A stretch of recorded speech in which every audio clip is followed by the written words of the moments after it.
L'histoire derrière le mail à 100 000 euros, c'est que je vois des gens, des créateurs de contenu qui vont te dire, moi, avec un mail, j'ai réussi à faire 100 000 euros. C'est vrai. Le truc, c'est que c'est vrai. Ils ont des preuves, ils te montrent qu'ils arrivent vraiment à le faire. Mais pour faire ça, en fait, c'est pas juste j'ai fait un mail. C'est non, c'est j'ai travaillé pendant 10 ans. J'ai fait plein de choses, j'ai bossé mon sujet, j'ai appris à écrire un bon mail, à faire une bonne accroche, à délivrer de la valeur, à mettre de l'urgence, à inciter les gens à acheter la formation, à faire de la réassurance, à avoir des références de gens qui ont suivi tes conseils et qui te disent oui, c'est très bien. Donc ils ont construit une audience, ils ont partagé du contenu pendant des années gratuitement et qui n'ont et ça n'a rien rapporté à chaque fois qu'ils ont partagé un contenu.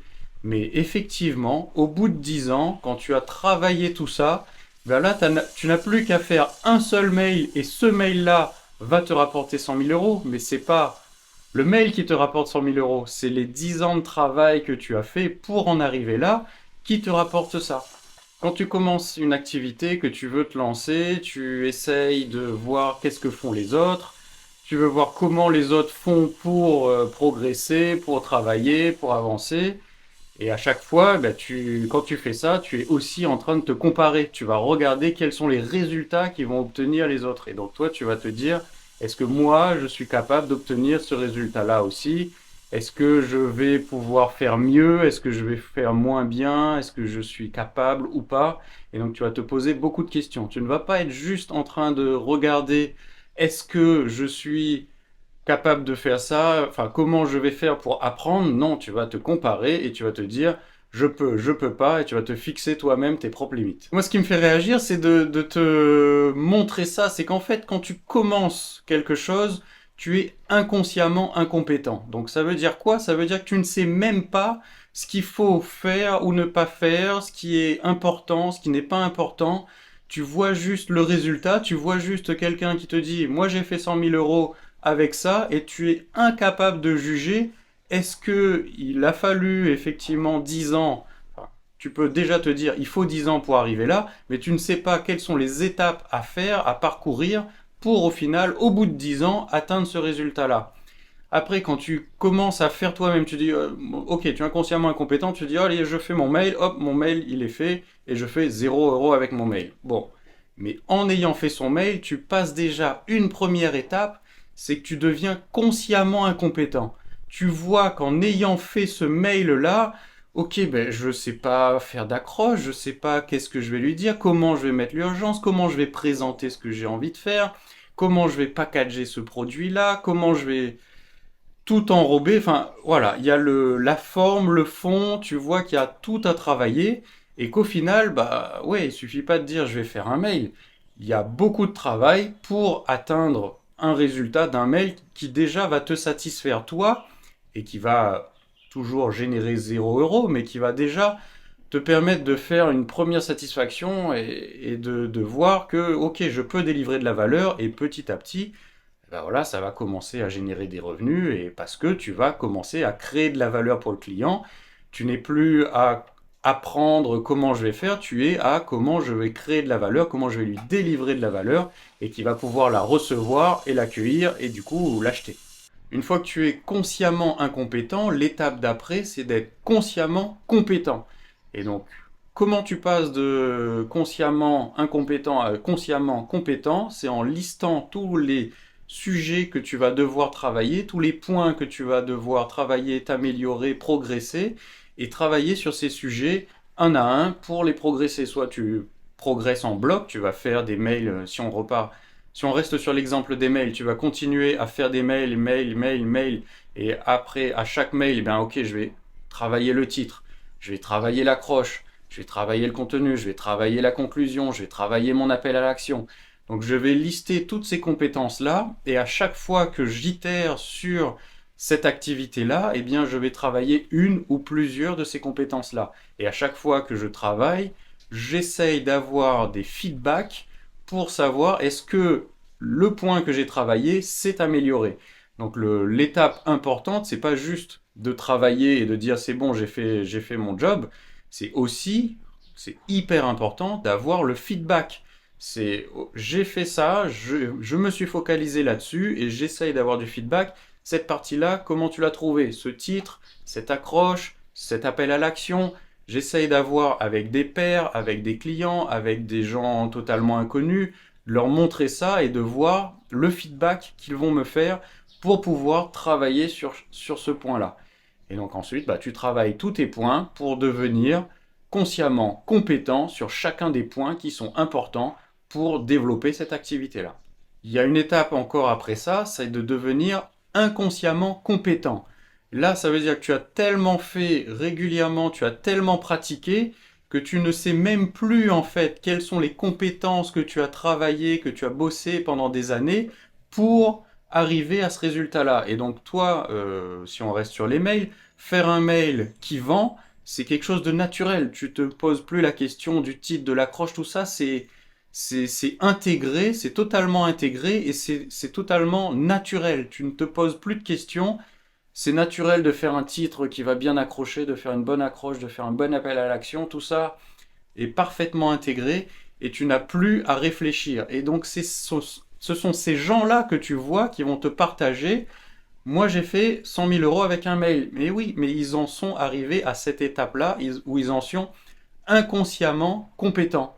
C'est tellement naturel pour eux, bah, ils te disent, bah oui, c'est facile en fait. Regarde, je le fais devant toi. Et c'est vrai, il le fait devant toi, naturellement, hyper simple, et ça marche. Et voilà, je te montre, voilà les résultats. Ok. Et bah ça, c'est quelqu'un qui est inconsciemment incompétent, inconsciemment compétent.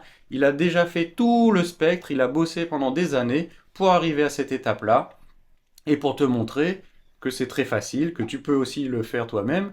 Donc en fait, ce qu'il te montre, c'est que c'est possible d'y arriver. Mais il te dit pas que c'est possible d'y arriver en 5 minutes. C'est possible d'y arriver si tu y bosses vraiment, si c'est vraiment quelque chose d'important pour toi et que tu vas avoir la motivation pendant des années, tu vas surmonter les obstacles, les difficultés, tu vas continuer à avancer. Pour que ce soit ça, c'est que c'est vraiment quelque chose qui te tient à cœur. Et donc s'il y a quelque chose qui te tient à cœur et que tu veux avancer, tu peux arriver à ce résultat-là. Le dernier exemple que je peux te partager, c'est faire des vidéos. Je vois Ali Abdaal, Elliot Meunier, Matt Davella, des gens qui font des vidéos, c'est hyper naturel, hyper fluide. Je me dis, mais moi aussi j'ai envie de faire ça, je peux faire ça, j'ai envie de transmettre.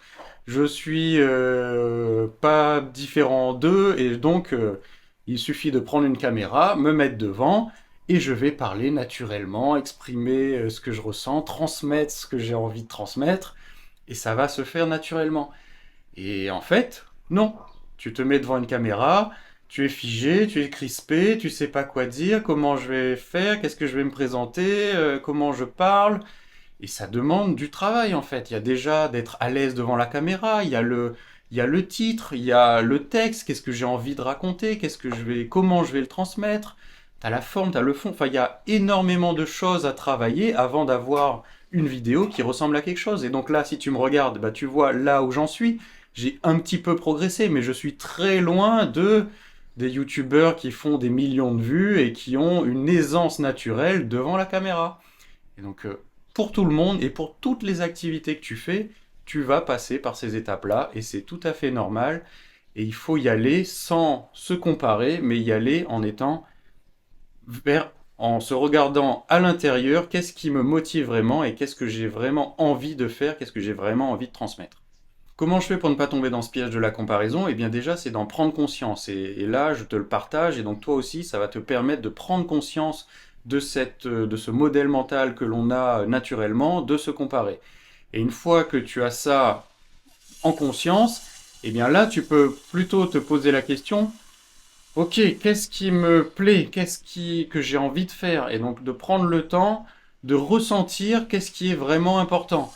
Et donc quand je fais ma vidéo, je ressens qu'est-ce qui est important pour moi. C'est de transmettre des idées, c'est de partager ce que j'ai appris. Et donc d'être conscient de cela et de travailler là-dessus. Ok, comment je partage mes idées? Comment je transmets ce que j'ai appris? Et je n'ai pas en tête un modèle, un exemple qui fonctionne très bien, mais j'ai mon besoin, mon envie, que j'ai envie de développer et de partager.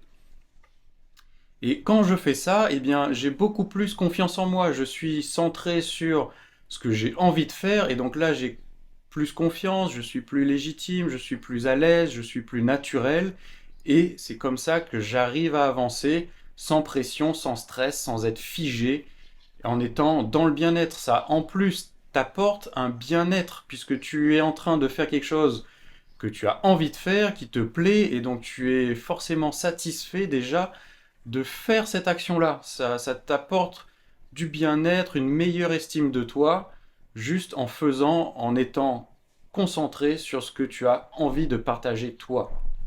Donc en résumé de tout ça, c'est très bien de voir des gens qui ont accompli des choses que tu as toi aussi envie d'accomplir. Mais c'est aussi important de savoir qu'ils en sont à l'étape inconsciemment compétents. Ils ont traversé toutes les étapes, inconsciemment incompétents, consciemment compétents, et consciemment incompétents et consciemment compétents. Ils ont traversé ces étapes-là, ils ont travaillé, et ils te montrent le résultat que tu peux obtenir si tu vas au bout de la démarche. Et donc toi, ok, c'est bien de voir cela, et après de se dire, ok, moi, est-ce que j'ai envie d'aller au bout de cette démarche-là? Qu'est-ce que j'ai envie d'apporter? Qu'est-ce que j'ai envie de faire? Et quand je suis sur le chemin, de me concentrer sur moi et comment moi je me développe, comment moi je progresse et comment moi j'avance vers les choses qui sont importantes pour moi pour délivrer de la valeur aux gens qui sont autour de moi. Si tu veux continuer à suivre les avancées sur ce que je te partage, sur comment on peut entreprendre en étant dans le bien-être et en faisant ça aligné avec ses valeurs et ses envies profondes, eh bien, abonne-toi. Dis-moi en commentaire quels sont les sujets qui sont importants pour toi, que tu aimerais traiter et que tu aimerais avoir des avis et des partages sur ces sujets-là. Dis-le moi en commentaire et on va avancer ensemble sur ces sujets-là.